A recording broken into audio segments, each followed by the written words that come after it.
On today's video, we're going to wrap up the Midsummer Festival event. We're going to talk about the packs. We're going to talk about the Starry Dreams thing. We're going to talk about good or bad of this event. We're going to talk about a few other points that I think are very important for you guys to listen to have more fun out of the game and really get the best gaming experience out of Rise of Kingdoms.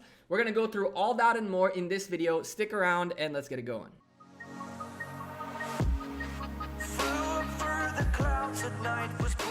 Hey there YouTube, welcome back to the Gekko. Today, let's do a Midsummer Festival recap, okay? We have the packs out. We have the rewards. Finally, we know what they're worth, how to get them, what to get them.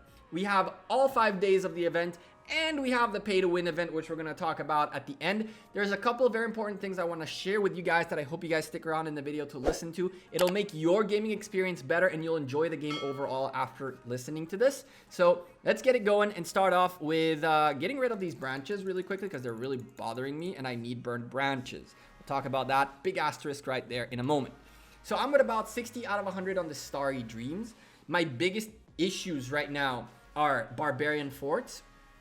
And this is on the Jumper because the Jumper, it's in Legends Gaming, which is a fantastic family, but it's a very North American family. So the peak of the activity happens when I sleep.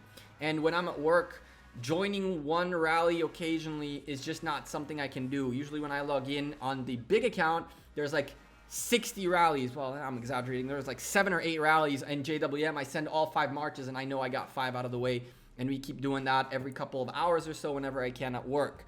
So my biggest problem are Barbarian Forts. We'll take care of those tomorrow now that the weekend is here. And of course, for most people, the bigger challenge is city defense, primarily 300 Barbarians. That's a tough one. So if you ask me where you should be right now, you should be at least 200 Barbarians taken care of. So you have 2 more days to get 100 more. On top of that, you should probably be fort rallying consistently to try to get as much of this out of the way. Some of these that are missing from my 60, like the 40 that are missing, are something silly like Protect the Holy Site. Next cycle of Guardians, I get 1, 2, 3, 4, 5, 6, 7 out of 40 taken care of. So that's a good chunk right there, almost 20% right here. And then there's a few other small things like, for example, using speed ups, which I haven't used speed ups yet. I will use speed ups to combine 2 rewards. So I'll use speed ups to potentially maybe speed up some buildings because I'm missing somewhere in here building power. So I'll speed up a couple buildings. That way I use speed ups and get building power at the same time. My other thing is that because I'm not online a lot during the times that Legends Gaming are online, my helps are beyond disgusting. I think that 63 helps in 2 days is really bad, and 3 days is really bad. So I apologize to Legends Gaming for being such a turd, but I do. What's gonna happen is tonight and tomorrow, now that I can be more active during like the later hours of the day, I'll sit online and just click as many helps as I can, and we'll get to those 400 pretty easily. Once we do that, Alliance donations are progressing just as they should, kinda, not really. This is where I think I'm gonna fall. For those of you who don't know about this, I think this is the toughest one, in my opinion at least, because you really got to keep up making sure you never get to that 20 and then you stop gaining the donation possibilities. On top of that, I didn't really see what happens in the big account when you have max research, right? Because now there are the 6 skills which you can always redo, but when you have a full alliance of people that have to do this, those 6 skills go up like that. So it's kind of weird. This is a very tough one for alliances that are maxed out. And as you can see, I'm probably not going to get this done. But you guys should keep an eye on this as well. So this, as long as you're doing your daily donations all the time, every day, you never hit that 20 and miss the possibility of getting 1 more. I think you have an ability to miss up to like 10. And then from there, you're done. So like you got to keep up with this really badly. So yeah, that's a little bit of like the daily stuff you should keep an eye on. Leave me a comment down below and let me know what your biggest issues are doing this. Like which one of these things are the toughest ones for you to get done and what recommendation you have for the community in case someone has the same issue. I want to go towards the rewards a little bit because the rewards are the ones that really have the juice that we need to talk about. The problem with the rewards right now is the following. And we're going to break it down from free to play all the way to big spender. As a free to play player, you will end up with 10 embers. unless you spend your own gems. I'm talking about a free-to-play player that does not have the gems or the ability to gather 1,000 gems a day. Link up in the card for the video of how to gather over 1,000 gems a day, and you can do it very easily in Lost Kingdom nowadays. So if you're not going to spend any gems whatsoever, this will give you one sculpture for free. This event is one sculpture for free, and then from there you have the option to pick between gold keys and resource packs for the burned branches, right? But again, you're gonna need 400 of these to get all the keys, and then from there you can also get, of course, the awesome cool bonfire dance little decoration thingy, which is kind of cool. You can pick up one of the 7-day things right here, so it's nice. But the bottom line is, once you hit the 500 and some, which you can hit pretty easily, you're really gonna end up spending a lot in here, which is not very fun, but still. If you're a moderate, a medium, a low spender, okay, so you can spend $5 on this event. Is it worth it? When you spend $5 on this event, what you end up getting is a nice little 2 commander heads right there, and another 1,000 gems, which you can either save or convert it into another legendary head, and I'll explain why you should in a moment. On top of that, you get burnt branches, big asterisk on those, and we'll get back to that in a second. You get your speed ups, which are a bit light, but that's because you get embers, which give you legendary commander sculptures. I'll take it, unless you of course pick the theme and all that. It's all up to you. We'll talk about the priorities once you have the option available for everything.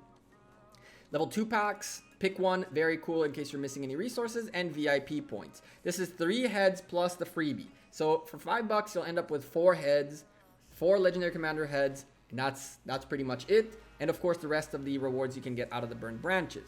If you spend the extra $10, so you're now at $15 worth of spending, you'll get a nice little 3 heads, plus the ability to get 2 more. So that's 5 legendary commander sculptures for $10. That's not a bad deal. That's not a bad deal at all. On top of that, you get your speed ups, you get your resources, and your VIP points. If you go up to the $20, you're now talking about 4 commander sculptures, plus the ability to get another 4, so that's 8. And now you're picking up level 3 resource packs, which is even better. Nice little speed ups and VIP and all that good stuff. The 50 pack will get you 8 commander sculptures plus the ability to get an astonishing 12 more. So at this place, you're now getting 20 commander sculptures for $50. It's looking pretty decent. It's looking really nice actually, considering you're getting a huge amount of commander sculptures. And now you have level 4 pick'ems with 86 of them, which is kind of crazy. VIP points out the wazoo and speed ups, kind of nice thing. And of course, the final pack is the $100 pack, and it comes with a 15 commander heads plus the ability to get another 25, which you really can't. So even if you buy this pack, what ends up happening is you pick up pretty much enough gems and embers to only need one of these to max out the commanders. So what do you do with the rest that you bought? You can get the permanent skin and you can get stars. So by spending $185, you can pretty much get to a point where you are utilizing and spending some of the gems from the packs that you bought. You can pretty much guarantee yourself the actual the skin itself, plus all the commander heads. Okay, so for $185, you get 30 commander sculptures plus a skin. That's not very expensive for Rise of Kingdoms. That is not very expensive. Usually you pick up commander heads at the cheapest rate for 2,000 gems a pop. So it'll cost you a $100 pack, which gives you 25,000 gems, will only get you about 12 commander sculptures. And this one right here, this $100 pack, will actually get you a full 30. So I like it. I like it a lot if you can spend the money. If you cannot spend the money, is it worth spending the gems? The answer is yes. There's nothing you can spend gems on that'll give you better returns than this event right now. Nothing. This event right now will give you the best legendary commander sculptures rewards you can get in the game right now, but you will have to spend gems, which sucks, but it's not the worst thing that could have happened. Finally, let's talk about on the order of these rewards, and then a small final, we'll talk about the asterisk of the burning branches, and a small thing for you guys that I think will make your gaming experience so much better. What's the rate in which I would go for these? If you're max buying, you can end up getting all the rewards, okay? You can get the stars, you can get the permanent skin, you can get the decoration, you can get this, and you can get, well, you can get this, and that for sure, okay? These three you can get for sure. Now, the only big problem is not the embers, but rather the burning branches. That's right, the burning branches are a pain in the butt. The burning branches are a huge pain in the butt. As you can see in the pack, you get 150 at 150. But to use 150 of these, you're actually going to need so much more than this. You're going to need so many more branches. So even if you're a pay-to-win player, you're still going to have to work relatively much to end up getting more burning branches to be able to get all the rewards. Now, of course, you can buy all 3 packs, and then you'll have enough burning branches to get at least some, a big majority, right? Because it would be 4 heads for 100 a pop. So even max buying, right, you'll end up still with burning branches missing. So you're really gonna have to, as a pay-to-win player, as a full spending player, you can't just spend and get everything and that's that. That's first of all. You're gonna still have to get burned branches, which is a relatively good sign for non-spenders, and I'll explain that in a moment. So the biggest issue here is not the embers, but rather the branches. I have stopped buying embers because I didn't know if I had enough branches. So for me, the big task right now is for every 25 branches I get, I pick up 10 of these and get another sculpture. And I'm going to keep doing that throughout the days until it's over. Once that's done, I'm going to go ahead and pick up the decoration if I still have time. I did take the skin as a first priority, which was maybe a mistake as it cost me potential 8 heads. But this skin is so cool. I like it a lot. I knew I was paying for cosmetics. I didn't care. I really wanted it. It is what it is. And I got it on both accounts and I don't even care. It is what it is, right? So, bottom line is this. This event is the cheapest event for Legendary Commander Sculptures we have ever seen. If you're a free-to-play player, you can get 30 Commander Sculptures as long as you're keeping up with your gem gathering. So 30 Commander Sculptures for the gems that a free-to-play player can get for 30,000 gems is a steal. And I believe even every free-to-player out there, which I was never once, someone replied, oh, you've never been a free-to-play player. You don't know what it feels like. But I know what it feels like to gather gems because I do that sometimes. So you can gather the gems and you can get all 30 Commander Sculptures, and you should. Why is this event such a big problem? This event is not even a problem about the things we talked about. It is a problem because of Summer of Babylon, which can give you another extra 5 Commander Sculptures for free as long as you're getting the points. So if you have training speed ups and you need to train some troops, this is the time. Your training speed ups will actually convert into Commander Sculptures plus stars plus all this for training speed ups. This is really, really useful. This is really, really good. Of course, you're going to have to spend a big amount of speed ups on this. This is a lot of troops. And I understand why it can be difficult. But at the same time, you do get points from branches. So by hunting barbarians and training troops, you can actually get the freebies from here. And that's another 5 Commander Sculptures. If you're a free-to-play player gathering gems and going after barbarians and doing all these things, this is the best event you ever had. 35 Commander Sculptures ahead are the potential out of it. But the problem comes in here where now all these pay-to-win players are competing in massive quantities for an extra set of rewards. That is very sad, right? It's very sad to see 10,000 gems go out the window for first place and all these things. These are people who are spending so much that this is not what they're spending to get ahead. They're already ahead by spending, and they're getting even further ahead by spending and getting individual items that they can only get, unique items for themselves. But this is where I want to change the conversation, change the tone a little bit. As a content creator, my job is not to come here and cuss out Lilith, okay? My job as a content creator for you guys is to see an event and to help you guys figure out the event, figure out how to get through it, what are the best decisions, what's your way to get the best bang out of your buck from these events. The fact that I don't sit here and whine and complain all video long about how terrible this event is doesn't mean I think this is the best event out there or a crazy good event. I am trying to give you guys what you can get out of this event. None of you who complained and boycotted got anything out of it. You just missed an event. You missed on rewards, you missed on commander heads, you missed on fun with your alliance mates, you missed on the challenge of getting the event done. You missed on all these things just by hating, by being upset, by being mad at the event, at the company, at whatever it is. My message to you guys is this. You want to give negative feedback to Lilith Gaming? I've been doing it myself. You've been doing it yourself. And trust me, they are listening and paying attention to these things. But the event is out. What do you want them to do? You want them to be, oh, sorry, this is a little bit skewed towards, this is very skewed towards pay-to-win players. This is putting them even further ahead. Let us go ahead and retract this. We're sorry. What's the point of sitting and complaining about an event?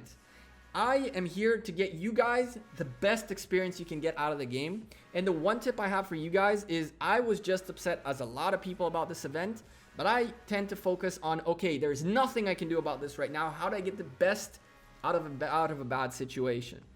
So if I can give you guys one small tip before we're out of here, is that sitting and complaining and whining is the easiest thing to do. It is super easy. I do it myself sometimes. The real challenge as an individual, as a person, no matter where you are, both in Rise of Kingdoms as well as out there, is how to get the best out of a very shitty situation. And if you can get yourself to a mindset where that's where you're looking, and you're not only looking at complaining and drowning in the salt, then your game will be more fun. You'll realize that this is a business. They need to be making money. The free-to-play players that play this game are awesome people, are supporters of the game, are lovers of the game, but they don't bring money into the game, into the company, so that they can make the game better and improve it. They have to cater towards their customers, and they're paying customers. That's who the core that make Rise of Kingdoms grow and expand and be better. These are the people who allow Lilith the ability to continue developing this game. So yes, free-to-play players do get the shorter end of the stick, but I do honestly, truly believe this is the best event a free-to-play player has seen in a while, because a free-to-play player has the ability to get 30 commander sculptures with gems only, without being VIP 13, without spending 2,000 gems on a head, but 1,000. And it's affordable enough that you can get it done by gathering gems every day. So that's the positive approach. The negative approach is obviously the guys doing Babylon are getting crazy stuff and we're getting screwed. I know. Focus on the positive. It's positivity. Enjoy the game. Have fun. This is a game. Enjoy it, guys. I'm the Gekko. I'm out of here. I'll see you guys sooner rather than later. Take care. Twitter, Facebook, Instagram, all that good stuff in the description down below. Discord, over 1,000 members. Thank you, awesome people of the Discord. Come join us in the description down as well. And I'll see you guys sooner rather than later. Enjoy your weekend. Take care and peace.